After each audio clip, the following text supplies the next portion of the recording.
అండి, ఎలా ఉన్నారు? అందరు బాగున్నారా? నేనైతే బాగున్నానండి. కాకరకాయ కారం చేద్దామని చేస్తున్నానండి. దానికి కావాల్సిన ఇంగ్రీడియంట్స్ ధనియాలు, శనగపప్పు, మినప్పప్పు, పల్లీలు, వెల్లుల్లి అండి. ఇవన్నీ నేను అంటే కొంచెం దూరగా వేయించానండి. అందులో కొంచెం జీలకర్ర కూడా వేసి వేయించాను. ఇదంతా మిక్సీ చేసుకోవాలండి. ఇదిగోండి, పావు కేజీ కాకరకాయ తీసుకున్నాను. దానికి కావాల్సినవన్నీ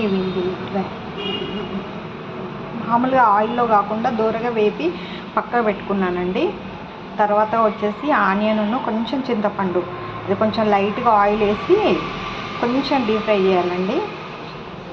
ఇదిగోండి, ఇందులో కొంచెం 2 స్పూను కారం వేసి మిక్సీ పట్టానండి. ఇది మిక్సీ పట్టింది పక్కకు పెట్టేసుకోవాలండి. ఇప్పుడు ఆనియన్స్, కొంచెం చింతపండు, కొంచెం ఆయిల్ వేసి వాటిని కొంచెం దూరగా ఫ్రై చేయాలండి.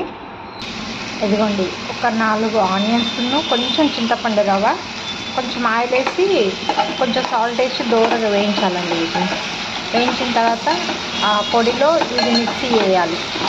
మిక్సీ వేసిన తర్వాత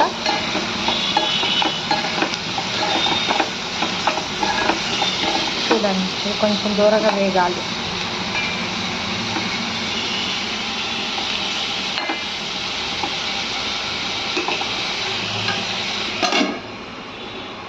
ఇదిగోండి, దూరగా గోలాయి కదా. ఇప్పుడు ఇది మిక్సీకి వేసుకోవాలండి.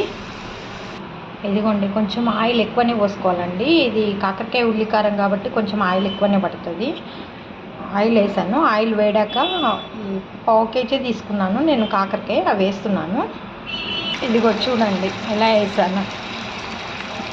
అది కొంచెం డీప్ ఫ్రై అయిన తర్వాత ఈ పొడి అందులో వేయడమండి. ఇది మిక్సీకి వేసి అందులో వేయడమే అంత. అది కొంచెం 3-4 మినిట్స్ అలా పెట్టిన తర్వాత కొంచెం కొత్తిమీర వేసి గార్నిష్ చేయడమే అంతే. అంతకుమించి వేరే ఏం లేదు. దాంతో ఉల్లి కారం కాకరకాయ రెడీ అయిపోయినట్టు చూపిస్తాను.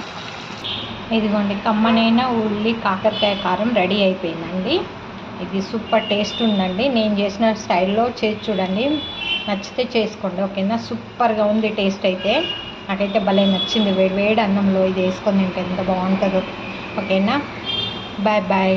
లైక్ చేయండి, షేర్ చేయండి, సబ్స్క్రైబ్ చేయండి ప్లీజ్. ఎందుకంటే చాలా రోజులు అయిందండి మేము ఇల్లు షిఫ్ట్ అయ్యి వీడియోస్ తీయలేకపోయాను. ఓన్లీ షార్ట్స్ తీసి పెట్టాను. ఓకేనా? Bye bye. లైక్ చేయండి ప్లీజ్, సబ్స్క్రైబ్ చేయండి.